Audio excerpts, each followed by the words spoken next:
I'm coming back to the start where you found me. I'm coming back to your heart. I surrender. Take me.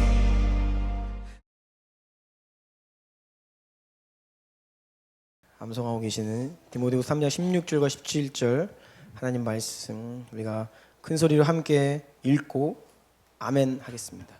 시작. 모든 성경은 하나님의 감동으로 된 것으로 교훈과 책망과 바르게 함과 의로 교육하기에 유익하니 이는 하나님의 사람으로 온전하게 하며 모든 선한 일을 행할 능력을 갖추게 하려 함이라. 아멘. 기도합니다. 존귀하신 예수님께 영광을 올려 드립니다. 주의 백성들 주의 피값으로 사시고 그 은혜에 힘입어 부름받아 오늘도 예배케 하시니 감사드립니다. 무더운 여름날에 시원한 빗줄기 허락하셔서 감사드리고 함께 주나의 공동체로 모여 예배드림에 감사드립니다. 하나님, 이 시간 생명의 말씀 앞에 섭니다. 우리의 영적인 눈을 뜨게 하여 주시옵소서. 심령 가운데 하나님 말씀이 새겨지게 하여 주시옵소서. 각 사람이 살아나고 가정이 일어나고 교회가 부흥하고 열방이 살아나게 하여 주시옵소서. 우리에게 주신 사명을 감당하기 위하여 우리에게 반드시 부흥이 일어나야만 하겠사오니 주여 그 부흥의 불길을 허락하여 주시옵소서. 예수님 이름으로 기도드리옵나이다. 아멘.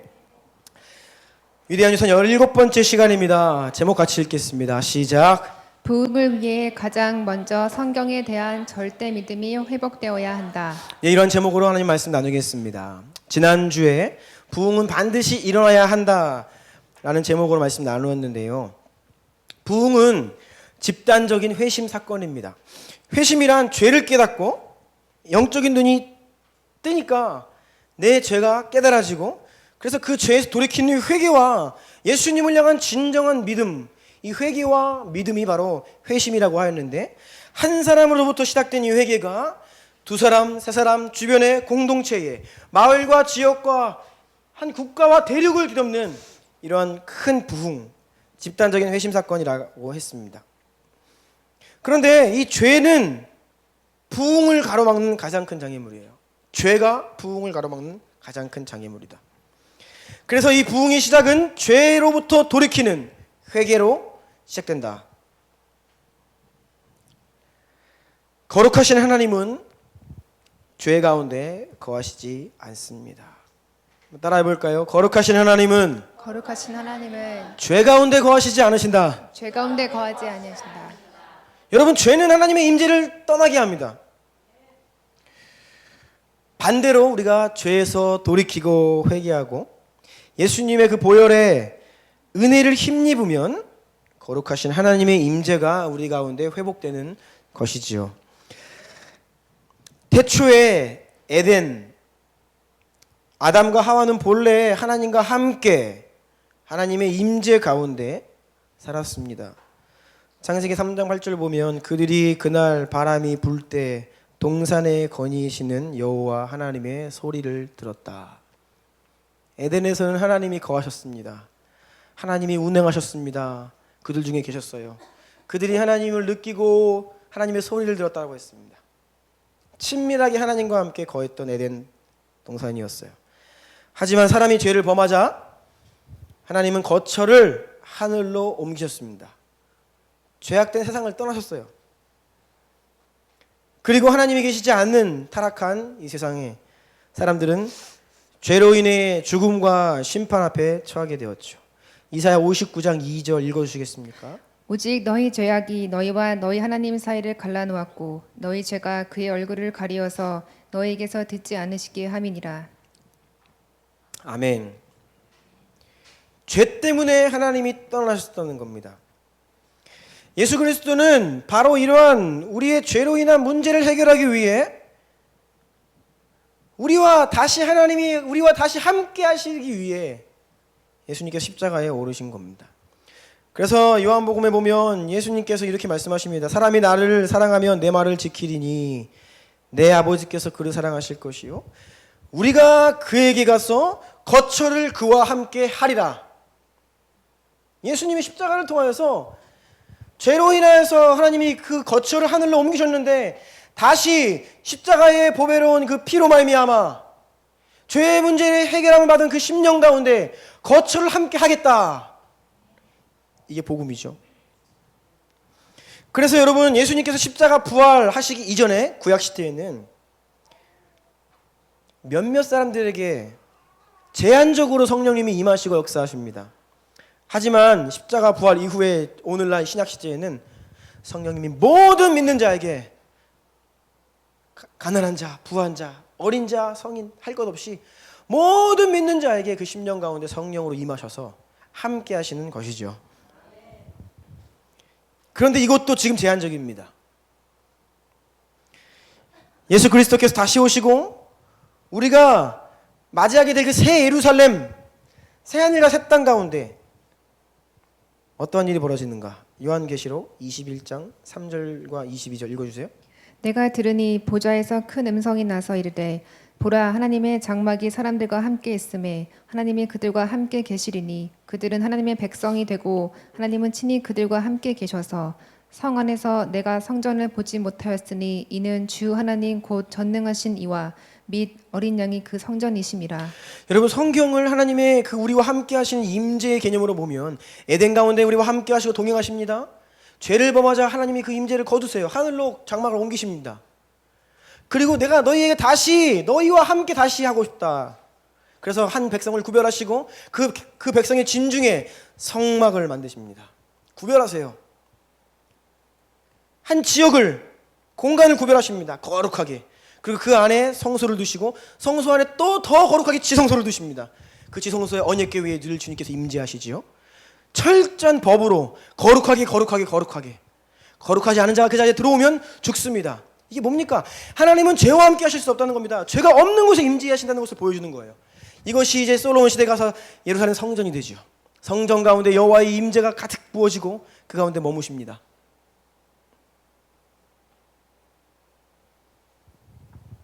그런데 새 예루살렘 성 보니까 하나님의 장막이 우리와 함께 하시고 다시는 성전이 없어요. 왜요? 그냥 하나님과 어린 양 예수께서 우리와 함께 하시고 계시는데 그것 자체가 성전입니다. 그러니까 여러분, 에덴에는요 따로 성전이 없는 것입니다. 그냥 하나님이 함께 하시기 때문에. 새 예루살렘 성에서는 하나님의 그 성전이 따로 없어요. 지금은 우리가 하나님 성전이죠. 네, 우리 심령 가운데 거하시기 때문에. 그렇지만 세상 가운데 여전히 죄가 많습니다. 그 예수의 보혈 힘입어 의롭고 거룩하다 칭함받은 우리 심령 가운데 성령님 거하시는 거지, 세상 더럽고, 물론 신학적인 개념에서 무소부지하시다, 하나님은 어디에나 계시다, 이 개념 말고요, 하나님의 그 강력한 임재, 부흥의 때에 강력히 부어지는 각별한 임재, 영광스러운 임재를 이야기할 때 죄가 있는 곳에 하나님 임재하지 않으신다는 것입니다. 그래서 성경은 하나님의 임재 회복 스토리라고도 볼 수 있죠. 지금 죄 문제를 살피고 있습니다. 하나님의 임재를 떠나가게 한 죄, 부흥을 가로막는 가장 큰 장애물인 죄, 우리가 이 죄가 무엇인지 명확하게 정의를 하고 이 죄에서 떠나야만 하나님의 임재가 회복되고 부흥이 온다는 것이죠. 가로 2번입니다. 웨스트민스터 소요리문답 14번째 질문을 보면 죄가 무엇인가? 답은 죄는 하나님의 법을 순종함에 부족한 것이나 혹 어기는 것을 죄라고 합니다. 하나님의 법에 순종하지 않는 것, 하나님의 법을 따르는데 부족한 것을 죄라고. 마틴 루이드 존스 목사님은 성경에서 말하는 죄에 대하여 다음과 같이 설명합니다. A. 성경에서 죄를 묘사하는 단어들을 보면 그 의미가 관역을 맞추지 못하다, 올바른 길에서 벗어나다, 참되고 온전하지 못하다, 정직하지 않다, 정해진 길에서 떠남, 반란, 반역, 권위를 거부함, 이러한 다양한 의미가 바로 죄를 묘사하는 성경의 단어들이라는 것입니다. 그리고 성경을 보면 언제나 하나님은 죄를 분명히 하십니다. 선과 악, 빛과 어둠, 하나님과 벨리알은 사탄이에요. 이 거룩과 죄의 문제에 있어서 하나님은 명백한 기준을 가지고 계시고 단호하게 말씀하십니다.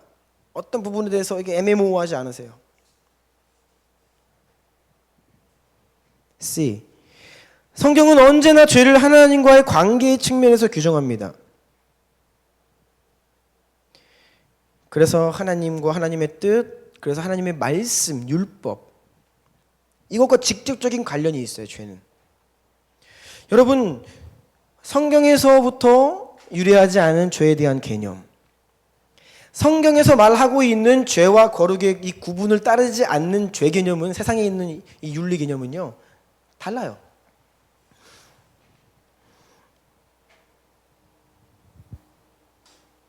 성경에서 비롯된다는 것입니다. 그리고 죄는 어떤 특정한 행동만을 말하지 않습니다. 물론 신약 성경에 오면 이 죄의 목록들이 나옵니다.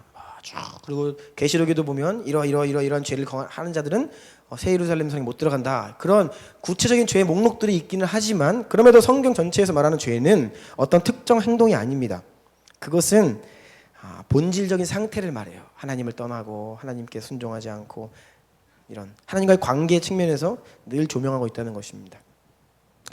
그래서 마지막 2 보면, 죄는 상태와 성향과 행동 그 어느 것에든지 하나님의 도덕법에 복종하지 않는 것을 말한다. 성경에는 크게 세 가지 법이 있습니다. 의식법, 시민법, 도덕법. 의식법은 예수 그리스도 십자가를 예표하는 제사법입니다. 양을 잡고 뭐 어떻게 하고 어떻게 제사를 하고, 이런 것들은 십자가로 다 파야진 것이죠. 시민법은 당시 이스라엘 백성들이 가지고 있던 민법이에요. 오늘날 각각의 나라들이 가지고 있는 이 구체적인 법률은 차이가 있습니다. 뭐 사람을 죽였을 때에 살인에 해당하는 나라도 있고, 어느 나라는 무기징역도 있고, 그런 민법은 조금씩 틀리죠. 그래서 성경에 기록되어 있는 당시 이스라엘 백성들의 이 시민법은 지금 우리가 그대로 받을 수 없죠. 하지만 그 배후에 통합적으로 역사하는 이 도덕법, 이것은 우리가 지금도 철저히 지켜야 할 하나님 나라의 법인데, 이 도덕법에 복종하지 않는 성향, 상태, 행동들을 일컬어서 죄다라고 이야기합니다. 웨인 그루덴 목사님은 죄란 행위, 태도, 본성 면에서 하나님께서 성경 전반에 걸쳐 말씀하신 도덕법에 따르지 못하는 것, 비슷하게 정의를 합니다. 특별히 이 영원하신 하나님의 성품과 이 법은 일치한다는 거예요. 법을 보면, 하나님의 법을 보면, 하나님이 죄로 규정하신 그것들 구체적인 기준을 보면 하나님의 성품이 거기에 반영되어 있다라는 것입니다. 그래서 하나님의 성품과 모순됨 없이, 어긋남 없이 하나님의 법이 하나님의 성품에 의해 기준되고 명령되고 지켜져야 한다는 것입니다. 큰 2번 보겠습니다. 죄에 대한 인본주의적 관점을 버려라. 지금 죄를 계속 이야기하고 있는데, 죄는 단지 겉으로 드러나는 비참, 잔혹, 슬픔, 고통 같은 우리의 느낌으로 정의할 수 없습니다. 물론 죄의 결과가 굉장히 잔혹하고 참혹하고 징그럽고 때로는 어쩜 저럴까 슬프고 그래요. 하지만 이러한 인간적인 감정으로 우리가 죄를 규정할 수 없어요. 따라해 보십시오. 죄의 기준은 오직 하나님께 있다. 오직 하나님께 있다. 하나님께서 명백하게 이것이 죄다라고 선과 악을 구별하시기 때문에 그것이 죄가 되는 것이지, 우리 느낌으로 죄를 정의할 수 없다라는 것입니다. 인류 첫사람 아담과 하와의 범죄를 보십시오. 그 사건은 하나님을 반역한 인류 최대의 범죄 사건입니다. 그것으로 인하여서 지금 모든 사람이 죄 아래 태어나 죄를 지으면서 죄 가운데 살아가고 있습니다. 여러분, 선과 악을 알게 하는 그 나무의 열매를 먹은 인류 역사 최대의 범죄 사건을 우리가 보면, 그 나무의 열매를 따먹은 것이 죄인 이유는 단 한 가지입니다. 하나님께서 먹지 말라 하셨기 때문에. 창세기 2장 16절 17절 다음 페이지에 있는데요. 다 같이 한번 읽어볼까요? 창세기 2장 16절 17절 시작. 여호와 하나님이 그 사람에게 명하여 이르시되 동산 각종 나무의 열매는 내가 의미로 먹되 선악을 알게 하는 나무의 열매는 먹지 말라. 내가 먹는 날에는 반드시 죽으리라 하시니라. 네, 하나님께서 먹지 말라고 규정하셨기 때문에 그것은 먹으면 안 되는 것입니다. 먹지 말라 하신 하나님의 명령을 잠시 내려놓고 우리가 선과 악을 알게 하는 나무의 열매를 한번 봅시다. 그 열매가 악합니까? 하나님의 명령이 만약에 없다고 하면 그 열매가 징그러워요? 그 열매 안에 독이 있나요? 아니요. 우리 감정적으로 그 열매를 평가하자고 하면 전혀 그렇지 않다는 것입니다. 에덴 동산에 있는 많은 아름답고 맛있고 아주 탐스러운 열매 중에 하나였어요. 하지만 그것을 먹지 말라 하신 하나님의 명령이 있기 때문에 그것은 먹으면 죄가 되는 것이죠. 뱀이 유혹합니다. 여자가 그러고 보니까 그 나무의 열매를 본즉 먹음직도 하고 보암직도 하고 지혜롭게 할 만큼 탐스럽기도 한 나무인지라. 그렇죠. 그게 어떤 겉으로 볼 때 혐오스럽거나 그런 나무 열매가 아니라는 겁니다. 하나님의 명령을 잊으면 너무 아름다운 거예요. 그래서 먹어버립니다. 이것이 인류 최대의 범죄 사건, 첫사람의 타락이 되었죠. 하나님의 말씀과 하나님의 기준을 떠나면 우리는 선과 악의 기준을 잃어버립니다. 인간 스스로 정하는 기준과 우리의 감정을 따르면 그 기준이 모호해진다는 겁니다. 그런데 죄인은 늘 하나님께 이렇게 항변합니다. 하나님 왜요? 그거 왜 먹지 말아야 됩니까? 선악을 알게 하는 나무의 열매 왜 먹지 말아야 됩니까? 하나님은 그 이유에 대해서 말씀하지 않으십니다. 물론 우리가 성경의 모든 계시를 가지고 추론을 해보면 왜 그 나무의 열매를 먹지 말라 하신 것은 충분히 추론이 가능해요. 그래서 하나님 먹지 말라 하신 그 명령은 합당합니다. 당연하죠. 하나님의 명령은 하나님이 죄라고 규정하신 것은 하나님의 성품에 합당해요. 그래서 그건 합리적인 것이고 합당한 것입니다. 그런데 하나님은 왜 먹지 말아야 되는지에 대해서 말씀 안 하셨습니다. 오늘날 우리는 왜요? 왜 이게 죄입니까? 라고 주님께 물어보는 이 본성이 있어요. 하나님에 대한 이미지에 대해서 우리가 왜곡되어 있기 때문입니다. 하나님은 선하신 분입니다. 하나님이 죄라고 말씀하시면 그것이 당연히 죄다 그냥 아멘 되어야 하는데 자꾸 이유를 따져요. 하나님에 대한 성품의 오해가 있기 때문에 하나님이 죄로 정하신 기준을 우리가 받아들이지 못할 때가 있다는 것입니다. 가로 2번입니다. 따라서 죄는 철저히 성경을 통해 정의됩니다. 죄로 인한 개인과 사회의 문제를 진단하고 해결하는 것도 성경에서 철저히 성경으로부터 나와야 합니다. 하나님이 죄라고 하셨기 때문에 죄고 하나님이 이것을 죄라고 하시니까 죄인 것이고요. 그 죄 문제를 해결하는 것은 오직 십자가 복음이다 라고 성경에서 분명히 우리에게 알려주고 있죠. 만약 우리가 철저히 성경을 통해 죄를 정의하지 않거나 세상의 문제를 진단하지 않으면 우리는 인본주의적 관점에 빠지고 맙니다. 그래서 오늘 이 부분에 대해서 좀 보려고 합니다. 죄가 무엇인가? 철저히 성경을 의존하고 있고 우리가 성경을 떠날 때에 인본주의에 빠지는 거예요. 우리 스스로 내리는 기준. 인본주의는 성경을 떠나는 것과 제가 볼 때는 거의 동의어입니다. 인본주의는 성경을 떠나기 때문에 성경 안에 머무르면 우리는 하나님 중심이 됩니다. 성경을 떠나는 두 가지 이유가 있습니다. 첫 번째는 종교개혁을 회복시킨 오직 성경이라고 하는 위대한 진리, 오직 성경. 우리가 입술로는 오직 성경을 다 외칩니다. 개신교인들 다, 그리스도인들 오직 성경 다 해요. 오늘 읽은 말씀처럼 모든 성경이 하나님의 감동으로 되었다. 성경이 영감된 오류 없는 하나님 말씀이고 그 권위를 입술로는 시인합니다. 하지만 삶으로는 부인해요.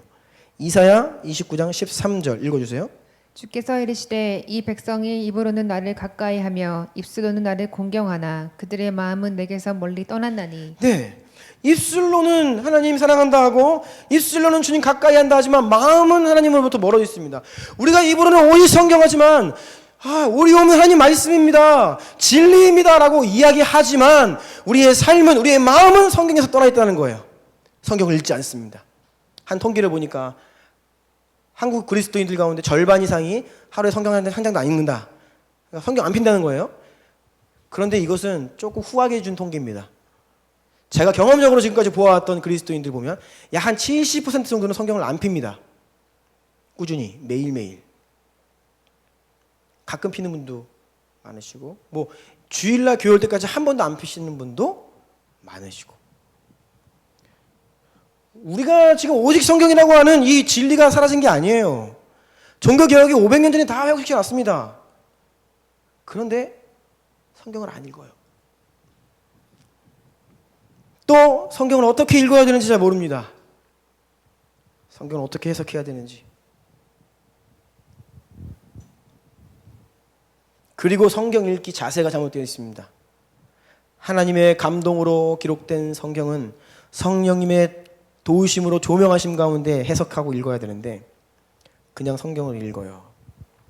여러분, 성경은 성령님의 도우심 없이는 결코 제대로 해석할 수 없기 때문에 우리가 성경 읽기 할 때에는 반드시 성령 하나님의 도우심을 구하는 간절한 기도가 동반되어야 합니다. 그러니까 말씀과 기도예요.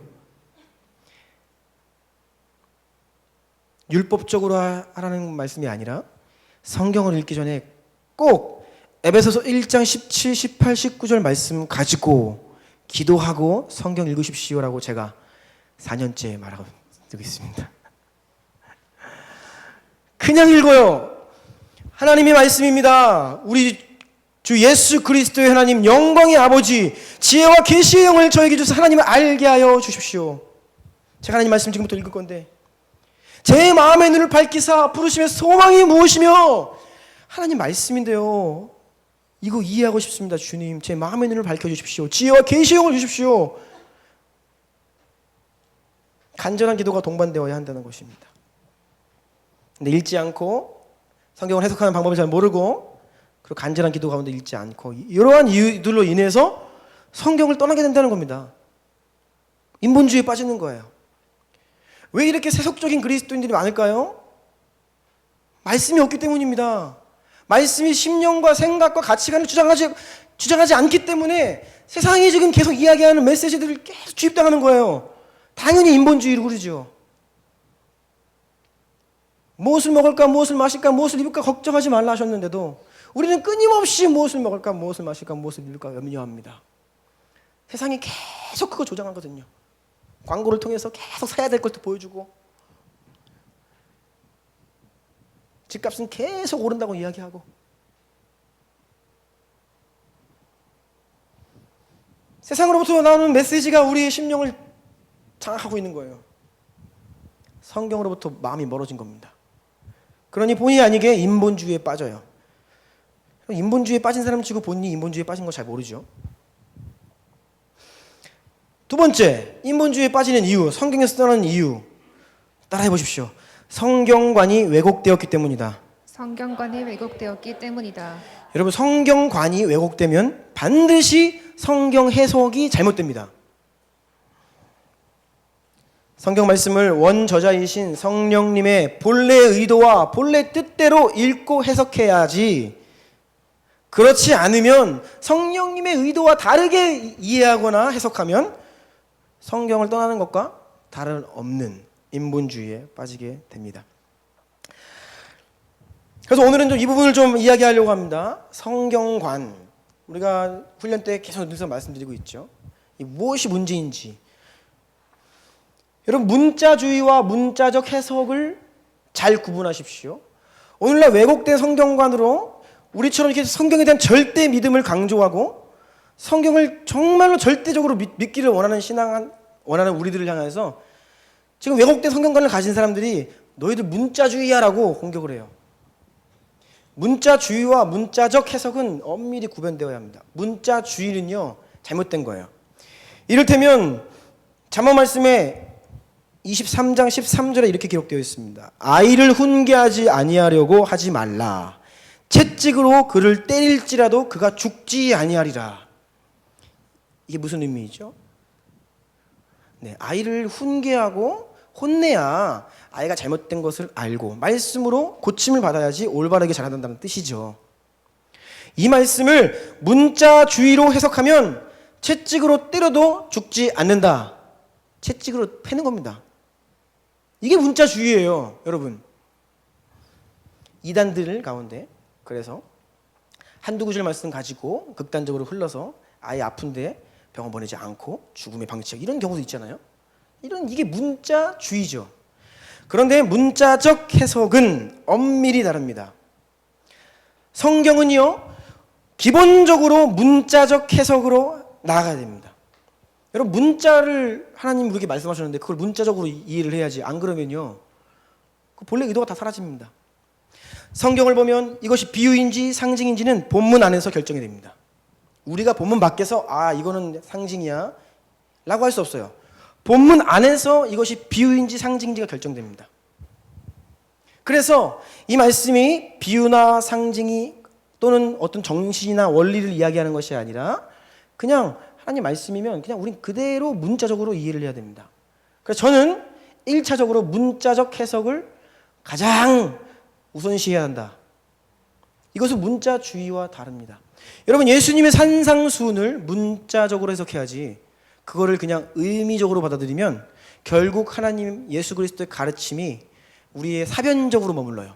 그래, 그거는 이렇게 하라는 거구나. 그냥 원리로만 받아들인다는 거예요. 그럼 구체적으로 내가 오늘 옆에서 죽어가는 한 형제를 향하여서 떡을 떼어주고 옷을 벗어줘야 하는 그런 실천을 주님께서 말씀하시는데 그냥 사랑하라는 거구나.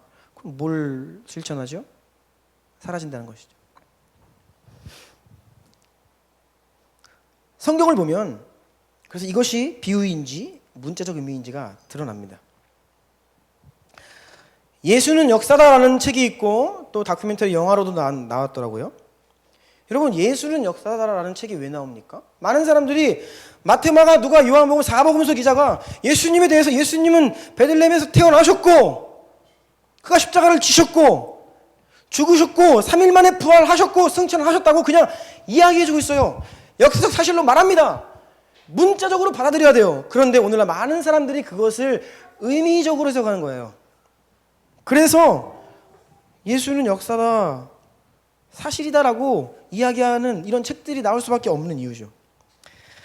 그래서 오늘 이 왜곡된 성경관으로 인해 우리 가운데 이렇게 깊이 들어와 있는 이 인본주의적 성경관으로 인한 몇 가지 결과들에 대해서 좀 나누기를 원하는데요. 제가 좀 구체적인 내용들을 인용하면서 오늘은 좀 이 말씀을 드리려고 합니다. 그동안은 제가 원리적으로 말씀을 많이 드려왔고 또 오늘 특별히 동성애에 대해서 제가 동성애를 뭐 이렇게 오늘은 디펜스하는 날은 아닙니다. 그래서 언론이나 책들을 통해서 이런 왜곡된 성경관이 다양한 이슈 가운데 어떻게 지금 자리 잡고 다가오고 있는지를 좀 말씀을 드리려고 합니다. 첫 번째, 동성애를 죄로 규정하는 것을 반대하는 어떤 이러한 조류들이 있습니다.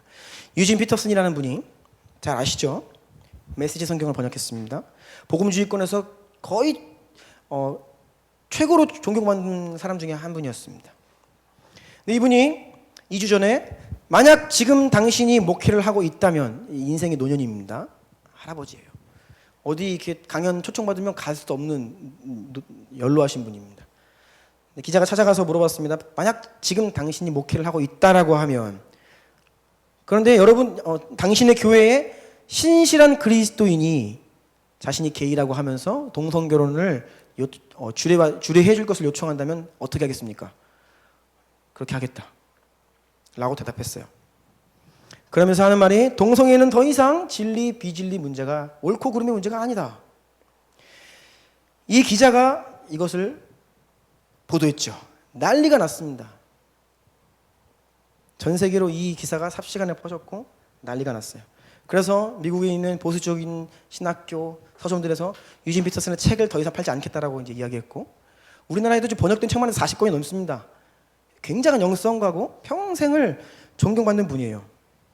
그런데 이틀 후에 워싱턴 포스트지에 해명을 했습니다. 본인이 좀 더 기도해보고 고민해본 결과 자신의 발언을 취소한다라고 하는 취지였습니다.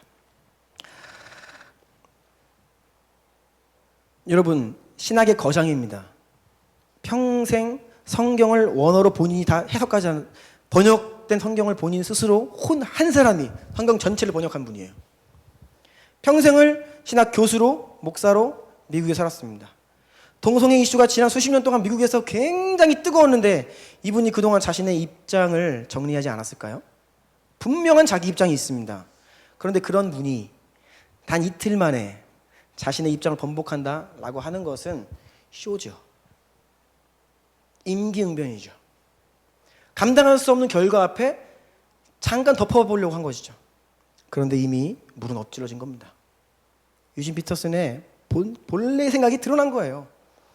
전부터 유진 피터슨은 제가 말씀드렸죠. 존경받는 분이고 위대한 삶을 살고 참 존경받는 분이에요. 그런데 그의 성경관에 문제가 있다고 제가 누누이 말씀드렸습니다. 그는 스스로를 자신이 바르티안이라고 얘기해요. 이거 조금 어려운 문제일 수 있는데 칼 바르트의 신학을 따른다는 겁니다. 여러분 우리 대한예수교 장로의 합동 측, 통합 측 이거 왜 이렇게 구분해가지고 힘들게 하나지 이해 안 되시죠? 장로교 회신대, 장신대와 총신대가 지금 갈려 있잖아요.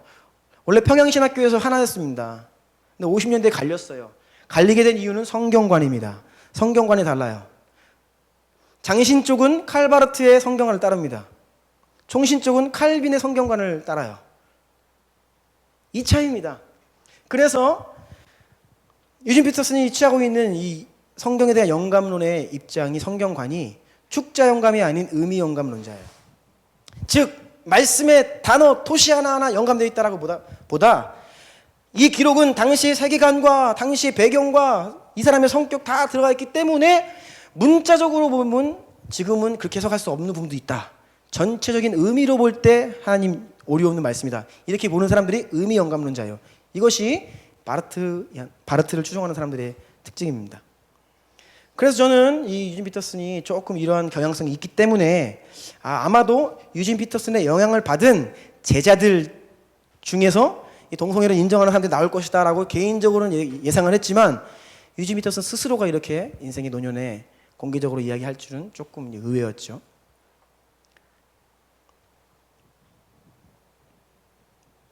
여러분 오늘날 이 동성애 이슈뿐이 아니라 모든 신학적 이슈는 그 배후에 성경관이 자리 잡고 있습니다. 한 가지입니다. 성경관이에요. 성경관 하나로 모든 이슈에 대한 신학적 디베이팅이 지금 일어나고 있는 것입니다. 그래서 동성애를 지금 죄로 규정하는 것을 반대하는 사람들이 있어요. 죄가 아니라는 것이죠. 지난주에 퀴어 축제가 있었고 서울광장에서 퍼레이드가 있었습니다. 그래서 이게 지금 이슈인데 몇 가지 좀 책과 언론 기사를 통해서 이러한 잘못된 성경관이 어떠한 식으로 지금 백그라운드에 깔려 있는지 좀 보여드리려고 합니다. 자, 읽으시겠습니까? 테드 제닝스는 백부장의 하인으로 번역된 하인이라는 히라버가 애인이라는 뜻을 가지며 이는 곧 동성에 대한 사랑을 용인하는 의미로 받아들인다. 예수가 백부장이 사랑하는 대상을 정죄하거나 멀리하지 않고 인간의적 관점에서 받아들이고 치유까지 일으켰다는 점, 거기에 백부장의 믿음에 놀라움까지 자아났다는 점에서 예수 역시 인간의 사랑에는 이성, 동성애 등의 젠더 구분이 있을 수 없음을 피력한 일화라고 주장한다. 예, 이 책을 쓴 이 주원규 목사님이라는 분은 지금 진보진영, 기독교 진보진영에서 굉장히 인기 있는 분입니다. 책도 지금 잘 팔리고 저기 뉴스인조이라는 그 기독교 언론사에서 이제 많이 이제 글을 기고하고 해요. 이분이 쓴 책에 진보의 예수, 보수의 예수, 사복음서의 각각의 본문에 따라 보수적인 성경관을 가지고 있는 사람들의 해석과 진보적인 성경관을 가지고 있는 사람들의 해석을 모든 본문별로 다 실어놨어요. 제가 그 중에서 몇 가지 발췌한 겁니다. 테드 제닝스라는 사람이 백부장의 하인, 이 하인이라 번역된 하인의 당시에 뭐 이렇게 연구해본 바에 따르면 애인이라는 의미도 가끔 들어간다. 그러니까 그것은 사실 애인이라는 뜻이다 라고 하면서 백부장이 동성애자라는 거예요. 자기의 애인이 지금 죽어가고 있다는 겁니다. 그래서 예수님이 그 백부장을 용납하시고 치유하셨다는 거예요. 뭐가 문제냐? 동성애자 인정하시지 않냐? 그러니까 성경 본문에 없는 내용, 성경 단어를 해석할 때에 또 자기가 친동성애적인 어떤 그런 관점을 가지고 성경을 자꾸 해석해요. 다르게 의미를 자꾸 번역시키는 거죠. 다음이요? 네, 읽어주세요. 성수작의 정체성을 옹호하는 신학자 테드 제닝스의 관점은 나사로가 요한복음에서 줄기차게 등장하는 예수의 사랑하는 제자로 볼 개연성이 충분하다고 말한다. 제닝스는 예수의 사랑이 단순한 우정 이상을 넘어 육체적 관계까지 어울렀다고 보며 사랑하는 제자의 의미가 각별한 애정을 가진 관계로 이해한다. 제닝스는 예수가 말하는 사랑은 단순한 플라토닉이나 이상적이며 수상적인 사랑이 아니라 특별하고도 친밀한 관계로 발전되는 사랑까지 혁명적으로 보여준 참된 인간의 전형으로 해석한다. 성경에서 사랑이 등장하는데 왜 플라토닉이라는 단어가 나옵니까? 아가페죠. 자신이 왜곡된 세상 철학자들이 이야기하는 잘못된 사랑에 대한 개념을 가지고 성경을 해석하고 또 예수님이 사랑하시던 나사로 이 의미의 동성애적 관계를 엮어서 뭐라고요? 예수님이 단순히 우정 이상을 넘어 육체적 관계까지 갔다라고 이야기합니다. 이것이 여러분 지금 동성애를 옹호하는 신학자들이 주장하는 그냥 문자 그대로의 주장입니다. 이런 사상들을 등에 업고 이것들은 가려요. 너무 세기 때문에. 그리고 이제 동성애를 미화하는 쪽에서 포장을 해서 기사화시킵니다. 다음이요. 계속 읽어주십시오. 보수 개신교들은 성경이 한 사람이 처음부터 끝까지 쓴 책이라고 생각한다. 잠시만요. 보수 개신교인들은 성경이 한 사람이 처음부터 끝까지 쓴 책이라고 생각합니까? 아니죠. 이거 어디서 나온 얘기죠? 누가 이렇게 얘기하죠? 네, 계속 읽어주십시오. 그게 사실이 아니라는 점은 우리 모두가 알고 있지 않나. 성경은 수천 년 동안 구두 혹은 문자로 기록된 여러 문학 작품의 전집이다. 구약 성경 몇몇 구절에서는 동성 간 행위를 정죄한다. 하지만 그 의미를 더 자세히 들여다봐야 한다. 구약은 전체 맥락으로 보면 세상 관습과 자신을 구별하려는 사람들의 이야기임을 알 수 있다. 성전 매춘 같은 게 그 예다. 신약 성경에서도 바울이 동성 행위를 정죄한다. 하지만 최근 발행된 논문을 보면 이것 또한 당시 사회상과 밀접한 연관이 있음을 알 수 있다. 바울이 살았던 고대 로마 제국에서는 남성의 발기된 성기를 숭배하는 풍습이 있었다. 권력이 있는 남성이라면 아무나 범할 수 있는 것 자체를 숭배했다고 한다. 바울이 비판하는 것은 이런 행위다. 그가 정죄한 것은 사랑 없는 폭행이었다. 진짜 복음은 조건 없이 당신은 받아들여졌다고 말한다. 뉴스엔조이 지난주 기사입니다. 지금 뉴스엔조이에서 계속 기사를 쏟아내고 있어요. 성소수자도 환대하는 것이 진짜 복음이다라는 제목을 가지고 이런 기사를 썼습니다. 성경에 지금 명백하게 기록되어 있는 동성애를 죄라고 언급한 것도 인정해요. 그런데 그것은 당시의 상황에서는, 당시의 세계관에서 보자면, 당시의 정황에서는 그렇게 해석되지만 지금은 아니다. 이런 논리예요. 성경 해석을 다르게 하는 겁니다. 이게 다 의미 영감論자들입니다. 축제 영감이 아니라. 다음이요.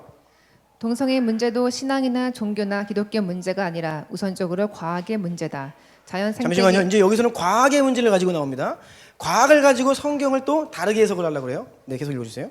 자연 생태계에는 동성애 성향을 지닌 생명체가 8에서 10% 살고 있다고 한다. 그들이 자연 생태계를 위해 유익한 것을 일을 한다는 것이 생태 신학자 매튜 폭스의 말이다. 이들을 부정하고 잘못된 시각으로 동성애자들을 보는 사람들 때문에 그들이 어둠으로 내몰린다. 그렇게 내몰고 있는 역할을 기독교인이 자처하고 있다. 천동설, 지동설 문제가 성경 구절 문제가 아니라 과학의 문제였다는 사실을 생각해야 한다. 동성애도 과학적으로 접근해야 하는데 계속 성서 구절 문제로만 본다. 이런 점에서 과학은 종교를 해방할 수 있다. 종교가 과학을 해방할 수도 있지만 말이다. 타자를 낙마시하는 개신교는 살아남을 수 없다라는 지난주에 한 기사였습니다. 그러니까 동성애를 죄로 하는 제도 개신교는 살아남을 수 없다는 그런 내용이죠. 네, 다음이요. 하지만 동성애는 정서적 교감이 있고 의사결정을 할 수 있는 성인이 합의하에 하는 사랑이야. 성경은 동성애까지는 언급하지 않는 것 같아. 성경은 하나님 구원의 역사를 설명하는데 동성끼리의 사랑까지 옳으냐 그르냐를 설명하지는 않아. 내 입장에서는 이렇게 정리가 됐어. 동성애자 딸을 두는 어머니가 교회에서 동성애가 죄라고 하니까 너무 힘들었는데 여기에서 죄가 아니라고 이야기하는 교회를 만나서 본인이 해방되었다고 얘기하면서 본인의 생각 정리된 것을 이야기하는 인터뷰 기사입니다.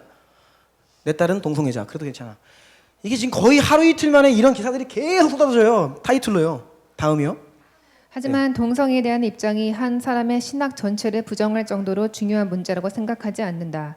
동성애는 죄다 라는 선언이 고쳐지지 않는 성 전체성의 혼란을 겪는 사람과 그 가족에게는 무거운 짐이 된다. 앞에서 말한 대로 성적 쾌락을 위해 동성 섹스를 선택한 사람들도 있다. 그들에게는 동성애는 죄다라는 선언이 필요할지 모르지만 성소수자로 선택된 사람들에게는 그런 선언이 부당하고 잔인하게 느껴질 수 있고 그래서 하나님에게는 등지는 선택을 하게 되는 것이다. 김영복 목사님의 글입니다. 김영복 목사님이 굉장히 지금 인기가 많으세요. 저는 김영복 목사님의 어떤 삶이나 교회 목회 같은 것들 굉장히 도전적이고 배워야 될 게 많다고 이제 생각하는 분입니다. 그런데 그동안에 이분의 이제 글을 보면 저는 불편한 것이 한 구석이 있어요. 그러니까 여기 보면 이제 느껴지는데 동성애에 대한 입장이 한 사람의 신학 전체를 부정할 정도 중요한 문제는 아니라는 거예요. 이런 거는. 그래서 유진 피터슨도 해명글에서 뭐라고 올렸냐면 나는 성경에서 말하고 있는 한 남자와 한 여자의 결합이 결혼이라고 것을 인정한다. 이 정도예요. 이 김영복 목사님도 나도 결혼이란 한 남자와 한 여자의 결합이다라고 인정한다, 생각한다. 그러면서 이 동성애에 대해서는 명확히 선을 이렇게 안 그어요. 그거를 이렇게 포용하고 이렇게 별로 중요한 문제가 아니라는 겁니다. 그리고 성소수자로 선택된 사람들 뭡니까? 누구한테 선택을 받았어요?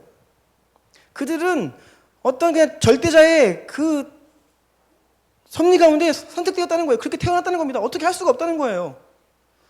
수많은 사람들이 동성애로부터 전향한 케이스들이 많이 있음에도 불구하고 동성애는 치유해야 될 것이 아니다. 그냥 근본적으로 부여받은 정체성이다라고 이렇게 이야기를 하는 겁니다. 하지만 나는 동성애에 찬성하진 않아. 이런 입장. 애매모호하죠. 다음이요. 그동안 동성애를 정죄하는 것이라고 알려진 성경 구절이 문자주의에 입각한 성경 해석이라는 점도 배웠다. 성서적으로 봐도 동성애는 죄가 아니고 그리스도인이라면 이들을 차별 없이 받아들여야 한다. 성경이 쓰인 당시 상황과 시대를 고려하지 않고 성경을 문자 그대로 받아들이는 사람들. 또 여기 나오죠. 성경을 문자 그대로 받아들이는 문자주의다라고 하면서 공격을 합니다. 네, 계속해요. 혐오를 위해 자기들이 하고 싶은 말만 하는 것이라고 확신했어요. 동성애는 절대 죄가 아니다. 성경적으로 문제될 것도 전혀 없다. 네, 이 기사의 제목들을 보십시오. 게이 크리스천의 삶 1g도 부끄럽지 않다. 얼마나 당당하게 지금 이런 이야기들을 하고 있는지 모릅니다. 네, 그래서 이 죄와 사람을 자꾸 묶어가지고 합니다. 여러분, 동성애가 죄라고 이야기할 때 동성애의 자를 혐오하는 것은 아니죠. 하나님은 모든 사람이 구원에 이르길 원하시고 하나님은 모든 사람을 사랑하십니다.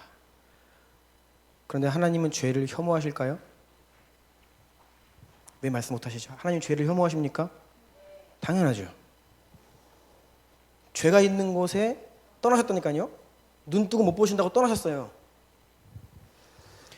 하박국 말씀에 주께서는 눈이 정결하심으로 악을 참아 보지 못하시며 패역을 참아 보지 못하실 것이다. 하나님은 죄를 매우 불쾌히 여기시고 혐오하십니다. 여러분, 죄를 죄라 여기는 것은 혐오가 아니죠. 저의 입장, 동성애자가 게이, 레즈비언이 우리 교회 성도 될 수 있습니다. 여러분, 동성애자 게이라고 해서 성도 안 될 수, 우리가 여기서 아니에요. 될 수 있어요. 다만 그들이 나는 죄가 아니에요, 죄가 아니라고 설교해 주세요 라고 요구한다면 함께 할 수 없죠. 연약함을 함께 인정하고 그것을 돕고 포용하는 어떤 이런 건 좋아요. 그런데 나는 동성애를 죄라고 말하지 않는 교회가 원합니다 라고 한다면 함께 할 수 없는 것이죠. 동성애자도 함께 할 수 있습니다. 친구가 돼야죠. 그들도 사랑해야 합니다. 하지만 죄는 죄라고 이야기하면서 나아가야 되는 겁니다. 자, 계속 좀 이어가겠습니다. 조금만 더 할게요. 자, B. 인본주의적 성경관으로 인한 몇 가지 결과들 중에 B. 영원 멸절설, 비성경적 지옥관. 그러니까 하나님 사랑을 자꾸 오해하는 겁니다. 하나님의 사랑을 공의와 따로 떼어서 사랑만 이야기하니까 하나님의 사랑의 측면으로 볼 때 성경에서 묘사되고 있는 지옥이 너무나 끔찍한 거예요. 하나님이 사랑이신데 어떻게 사람을 이렇게 영원토록 죽지도 않게 하시고 영원토록 심판하셔? 이거 하나님의 사랑의 성품과 안 어울리네? 라고 하면서 성경에서 말하고 있는 지옥이 아닌 본인들이 하나님 사랑을 왜곡해서 지옥이란 다시 이론을 쓰는 겁니다. 영혼의 사형집행장이다.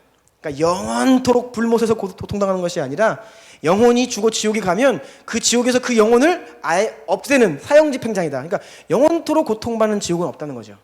그냥 그 영혼은 사라지는 것 자체가 그것을 성경에서 이렇게 의미적으로 묘사한 거다라고 지옥을 바라보는 거예요. 유명한 존 스토트라는 분이 바로 이런 입장을 이야기했습니다. 존 스토트도 굉장히 미묘한 부분에서 성경관이 조금 달라요.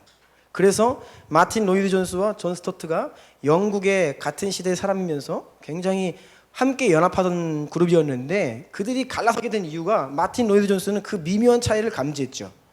성경관이 다르다 약간. 그 부분을 가지고 이제 집요하게 토론을 하다가 결국은 당신과 나는 가야 될 길이 다릅니다. 성경관이 다른데요, 뭐. 하나님의 말씀을 가지고 우리는 결론이 나야 되는데 그 말씀을 바라보는 이 성경관이 다르면요, 얘기가 안 되는 거예요. 그래서 여러분 사람들과 디베이팅을 하지 마십시오. 싸우지 말라는 거예요. 어떤 이 동성애 문제 가지고. 그 사람의 성경관을 체크해 보면요 달라요. 음이영감론자입니다. 그럼 나는 축제영감론자예요. 그러면 우리는 성경관이 다르기 때문에 같은 성경을 보지만 해석이 다릅니다. 라고 그냥 빠이빠이 해야 됩니다. 그 싸워도 안 돼요. 제가 해봤거든요.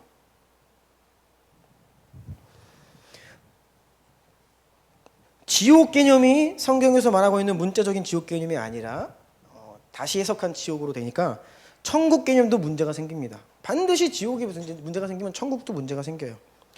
그래서 아까 이제 뭐 차별 없는 세상, 서로가 서로를 미워하지 않는 세상, 여러분 맞죠? 예수님은 평화의 왕자이십니다. 그런데 여러분 진정한 평화는 새 예루살렘 성 안에서나 있습니다. 이 땅 가운데 진정한 평화가 있습니까? 그런데 천국관념이 그래서 죽어서 가는 천국이다 그러면 되게 싫어해요. 진보학자들은. 예수 천당 불신지옥 되게 싫어합니다. 이게 사실 복음의 핵심이거든요. 싫어해요. 왜요? 왜 죽어서 가는 게 하나님 나라냐? 여기에서 이미 임한 하나님 나라, 천국의 개념을 끌고 내려와서 이 땅 가운데 풀어냅니다. 물론 우리가 빛과 소금으로 살아가야 됩니다. 하나님 나라 백성으로 이 땅에 살아가는 거 맞아요. 그런데 이 땅을 하나님 나라로 인식하면서 앞으로 가야 될 완전한 하나님 나라에 대한 개념이 희미해져요. 그래서 이 땅에 관심이 많은 겁니다.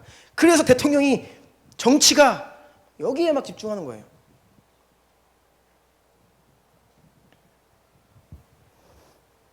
하나님께서 죄에 대해 분노, 얼마나 공의로우신지 얼마나 거룩하신지 죄가 있는 곳에 함께 거하실 수 없는 하나님에 대한 그 이해가 부족한 것이죠.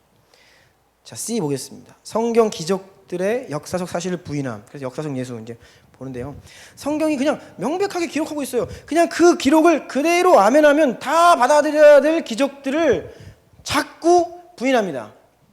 자, 다음이요. 읽어주시겠어요? 진보신학자 존 밀턴 인거는 오병이어의 기적을 기적의 차원이 아니라 인간 마음의 근원적인 이기심을 허물어진 나눔의 사건으로 이해한다. 즉 지금까지 이뤘던 나눔의 공동체성을 예수가 일깨워 주어 모인 사람들이 각자 가지고 있던 비상식량을 아낌없이 내놓아 배불리 공유할 수 있었다는 것이다. 성경을 다르게 있는 그대로 성경 기자가 우리에게 이야기해 준 대로 이야기하지 않고 거기에다가 또 소설을 씁니다. 뭐예요? 오병이어 기적은 어떻게 기록되어 있습니까? 어떤 아이 하나가 보리떡 5개, 물고기 2마리 가져왔죠. 주님 축사하시고 그걸 가지고선 기적을 행하셨다라고 분명히 기록되어 있죠. 이거 안 믿어요. 안 믿습니다. 그 사건을 자꾸 이렇게 뭐라고 이렇게 하냐면 나눔으로 봐요. 다 뒤에다 숨겨놓고 없는 척했는데 주님이 이제 감동 주시니까 어린아이 하나가 가지고 나오니까 다 자기가 숨겨뒀던 음식을 다 내놓기 시작했다. 그러고 보니까 이게 오병이어의 기적이 일어났다. 기적이 아닌 나눔과 배품 어떤 이런 측면으로 자꾸 해석을 하는 거죠. 만약에 이런 가치도 중요한 가치입니다. 좋은 가치예요. 그런데 그것이 맞다면 성경에서 그렇게 얘기를 했어야죠. 어린아이가 도시락을 가져왔더니 그 자리에 있던 모든 사람들이 비상식량을 꺼냈더라. 그게 기록이 되어 있어야죠. 근데 그렇게 해석을 한다니까요. 본인이 하고 싶은 얘기가 있어요. 그걸 가지고 자꾸 성경 본문에 손을 대요. 계속 또 읽어주십시오. 진보신학자 존 쉘비 스퐁은 예수님께서 무리를 걸으신 자연기적의 역사적 사실 여부 논쟁은 버리지 않는 편이 훨씬 더 합리적이라고 주장한다. 구약 예언자들의 하나님 예언과 관련된 사건을 유추해 성서 기록자가 만들어낸 신화라고 본다. 하지만 스퐁은 신화 속에 담긴 메시지만큼은 진실하다고 말한다. 크로사는 파도를 잠잠케 한 예수의 기적설화는 예수가 메시아라는 사실을 변호하기 위해 후대 기록자들이 삽입해 넣은 창작이라고 본다. 네, 예수님 무리를 걸으신 사건에 대해서 그게 역사적으로 진짜인지 아닌지는 중요한 게 아니야. 또 물타죠. 성경은 진짜라고 이야기하는데요. 그거는 역사적 사실인지 아닌지는 중요하지 않아요. 뭐가 중요해요? 메시지가 중요하다. 무슨 뜻인지 알죠? 의미가 중요하다. 다음이요. 진보 성서 연구가 존 도미니크 크로사는 예수의 기적을 상징적 차원에서 봐야 한다고 주장한다. 기적 사건이 실제로 일어났느냐 아니냐를 두고 설왕설래하기보다는 예수가 일으킨 분위기 쇄신이라는 결과에 주목할 필요가 있다는 것이다. 네, 그것이 아니라고는 말 안 하죠. 진짜인지 아닌지는 모르지만 중요한 게 아니라 영적인 차원에서 상징적으로 봐야 한다. 의미를 봐야 된다. 일관된 입장입니다. 계속 읽어주십시오. 진보신학에서는 예수가 40일 동안 금식했다가 악마를 만나 3가지 시험에 직면했다는 이야기 자체를 후대 기록자들의 영혼담으로 보기 때문에. 기적과 같은 부분은 자꾸 이제 후대에서 삽입되었다. 또 이런 또 이 논리로 가는 거예요. 영감되지 않은 부분이죠. 이 부분은 영감되지 않은 거야. 계속 읽어주십시오. 진보 신학자 에밀 브룬너는 예수가 실제로 귀 먹고 어눌한 자를 고쳐낸 기적의 역사적 사실 여부에 큰 의미를 부여하지 않는다. 즉 그것을 역사적 사실로서 믿느냐 믿지 않느냐가 중요하지 않다는 것이다. 브룬너가 중요하게 여기는 것은 아무 말도 할 수 없던 무능력한 백성을 읽기 원한 예수의 선지자적 태도이다. 계속 일관되죠. 일관됩니다. 다음. 진보 성서 연구가 게르트 타이스는 변화산 사건의 의미를 후대 성서 기록자들이 편집해 넣었다고 생각한다. 일종의 문학적 장치라고 본다. 문학적 장치, 자주 등장하는 말입니다. 그러니까 이거를 그냥 문자적으로 믿으면 아유 성경의 장르를 잘 모르네. 이런 의미에서 이게 문학적으로 둔 건데 이렇게 들어온다는 거예요. 네, 계속 해주세요. 진보 신학자들 중 일부 급진적인 입장에 서 있는 자들은 구약 성서에 나오는 메시아의 완성을 위해 예수님의 부활은 후대 기록자들이 허구로 남긴 신화적 이야기라고 생각한다. 한편 이와 다른 입장은 가진 진보 신학자들도 있다. 부활이 사실이든 아니든 부활에 담긴 의미의 중요성을 인지해야 한다고 주장하는 입장이다. 네, 부활도 의미가 되고 사실인지 아닌지는 중요하지 않다. 이런 일관된 입장을 견지합니다. 성경에서는 그냥 단도직입적으로 사실로 이야기하는데 자꾸 왜 이런 게 들어가요? 성경관이 다르기 때문입니다. 성경관이 달라요. 이들은 축자 영감되었다고 믿지 않습니다. 거기에서 교훈을 얻고 의미를 얻고 메시지를 얻는 그러한 차원에서 영감되었다고 이야기를 합니다. D 이제 핸드아웃 돌아와서요. 진화론을 그대로 수용함. 이 부분을 제가 또 좀 말씀드리겠습니다. 다음이요. 네, 읽어주시겠어요? 성경에서 정보를 찾으려는 분이 많습니다. 그러나 하나님이 창세기를 주신 목적은 인과관계 순서에 따른 연대기를 가르치시기 위한 것이 아니라 하나님이 창조주시고 다른 것들은 피조물이며 하나님이 무질서의 질서를 부여하셨다는 메시지를 전하려고 하신 메시지를 것입니다. 다 주목하십시오. 네. 하나님이 짧은 시간에 창조하셨는지 긴 시간에 걸쳐 창조하셨는지 우리는 알 수 없다. 하지만 과학을 통해 찾아낸 자연계시로 46억 년 동안 계속적 창조로 우주를 섭리해 오셨을 수도 있겠다고 생각해 보자는 말입니다. 성경에서 이야기하는 창조 사건 그리고 그것을 마치시고 하나님의 섭리적인 역사로 들어가는데 그것을 믿지 않아요. 계속적인 진화적인 창조로 지금까지 진행되고 있다고 이제 보는 겁니다. 이 기사는 서울대 물리천문학부 교수인 그 우종학 교수님의 발언을 이제 많이 이제 인용을 한 그 기사입니다. 이분이 이제 우주를 연구하니까 분명히 이게 오래됐다. 그래서 이제 성경을 볼 때에 근데 분명히 이건 의미다라고 그러니까 성경 외적인 데이터를 가지고 성경을 해석하는 도구로 이제 끌어들고 들어오는 거예요. 존 파이퍼 목사님은 뭐라고 말씀하시냐면 하나님은 우주를 오래된 것처럼 창조하셨다. 그런데 창세기 1장을 볼 때에 하루를 하루라고 해석하지 않을 이유는 그 안에서 어떤 근거가 없다는 거예요. 근데 이것들은 이제 오래된 우주와 지구나 인류 연대가 짧다는 것을 조화시키려고 이제 많은 또 시도들이 있습니다. 창세기 1장 1절을 제목으로 보지 않고 저도 그렇게 보는 입장인데 1장 1절 태초에 하나님이 천지를 창조하시니라가 제목이 아니에요. 천지를 창조하신 사건을 이제 우주 창조로 보고 그 오랜 시간 이후에 이제 2절부터 나오는 우리 인간을 중심으로 한 지구 창조 이렇게 보는 입장도 있고요. 다양한 해석들이 있는데요. 모쪼록 조심해야 되는 것은 어떤 과학이다, 역사다, 어떤 이런 데이터를 외부 어떤 정보를 가지고 성경을 해석할 때 성경 자체에서는 그것을 역사적 사실로 선포를 하고 있는데 그것을 상징이다, 의미다, 문학이다라고 이렇게 하면 우리는 성경 해석에 그러면요 성경 전체가 다 의미가 될 수도 있는 거예요. 그래서 창세기 1장을 문자적으로 보지 않는 분들은 창세기 1장에서 11장까지를 다 역사로 보지 않습니다. 아브라함부터를 역사로 봐요. 아브라함 이전까지 족보들도 다 그래서 실제 역사로 보지 않고요. 그렇게 되면 어떤 문제가 생기냐면요. 첫사람 아담의 문제가 생깁니다. 첫사람 아담이 상징이에요. 그렇죠? 창세기 1장 상징이니까. 인류의 첫 범죄 사건이 상징이 돼요. 그러면 첫사람 아담에게 문제가 생기면요. 둘째 아담이신 예수 그리스도 십자가도 상징이 됩니다. 이게 연관되어 있는 성경에 흐르는 지금 우리와 다른 성경관을 가진 사람들의 논리입니다. 그리고 이런 지금 소개해드린 내용들이 뉴스엔조이라는 기사 그 언론 미디어가 항상 일관되게 견지하는 입장이에요. 그리고 우리처럼 이 보수적인 성경관을 가지고 있는 기사를 실을 때에는 반드시 머릿말에 우리 언론사의 편집 방향과 방향성이 다를 수 있습니다라는 것을 공지하고, 그 다음에 이제 그 기사를 실어요. 근데 이제 양으로 볼 때 철저히 적고요. 그러니까 우리는 그걸 생각하지 않는다는 것입니다. 다 문자주의라고 이 보수적인 성경관을 가진 사람들을 비판하고 이렇게 나옵니다.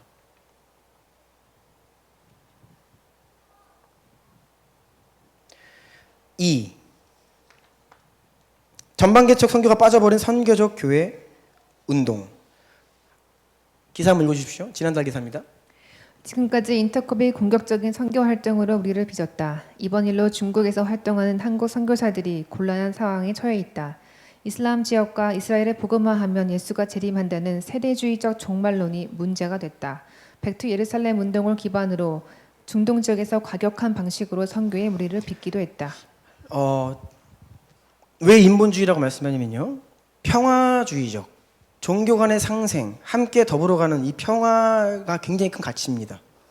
그래서 서로를 불편하게 하거나 거부감을 일으키거나 문제를 불러일으키는 것을 하지 말아야 된다라고 하는 이런 평화주의가 문제예요. 물론 예수님은 평화의 왕자이십니다. 하지만 평화주의는 문제가 되죠.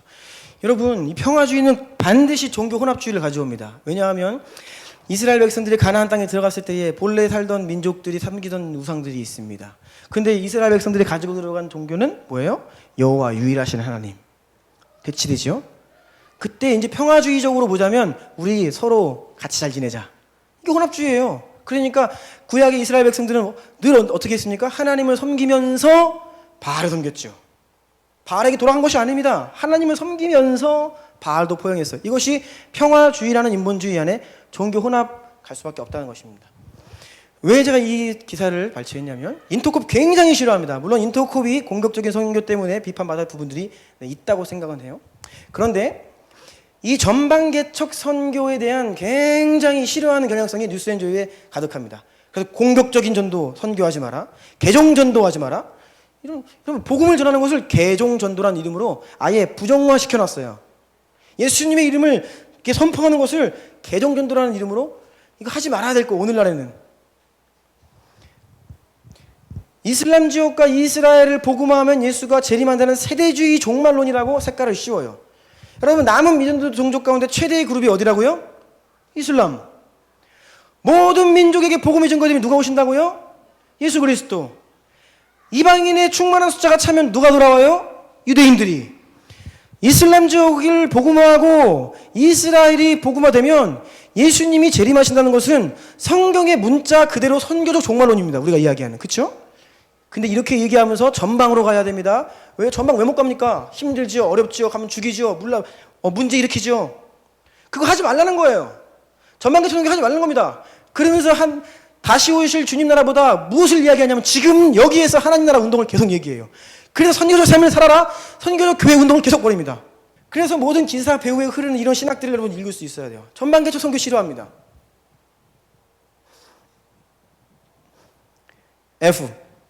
세상 방식의 교회 개혁 운동. 그래서 바울이 고린도 교회에도 분란이 일어났을 때 너희 안에서 해결하라고 했죠.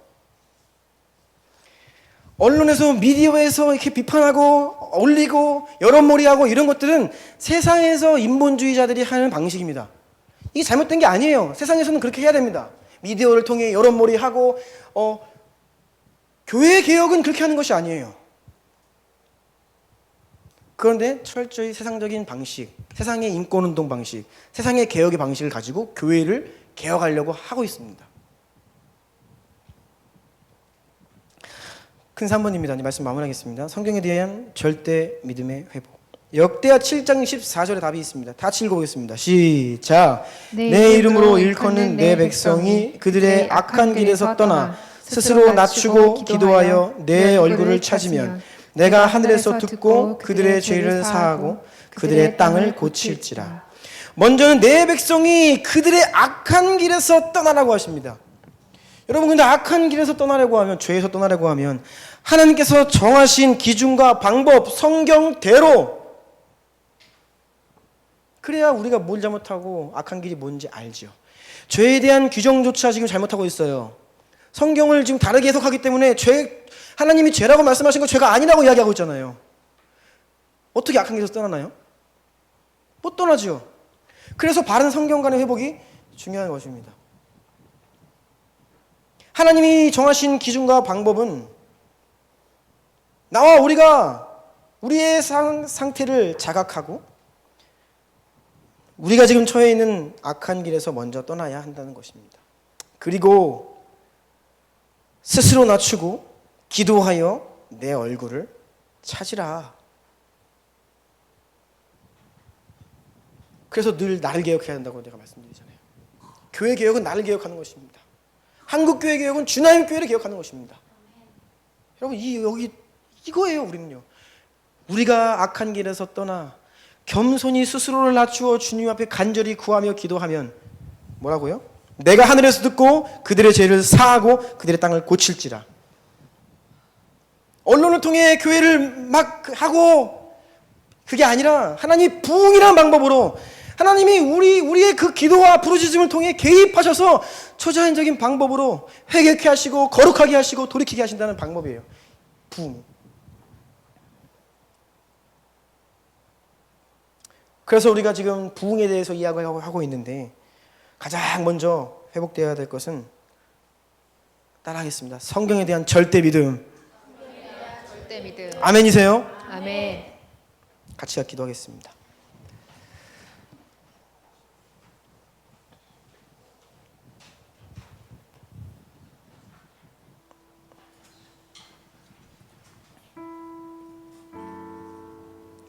저는 개인적으로 여러분에게 뉴스엔조이 같은 기사는 보지 않기를 권면해 드립니다. 저는 이렇게 기사를 보면 그 배우의 흐르는 성경관이 보이고, 여러분 조선일보를 보면, 한겨레 신문을 보면 배우의 그 신념이 보여요. 최저임금을 인상했지요. 그것을 바라보면서 조선일보가 보도하는 것은 굉장히 기업주들이 힘들고 이제 어렵다, 이런 뭐예요? 그 원치 않는 보수적인 입장을 뒤에 있기 때문에 그런 기사를 냅니다. 한겨레는 진보적이죠. 박수를 칩니다. 단순히 어떤 사안에 대한 이야기가 아니에요. 그 배우에는 철학이 있고 논리가 있고 관점이 있습니다. 오늘날 성경 해석에는 반드시 그 배우의 성경관이라고 하는 틀이 있어요. 세계관이요.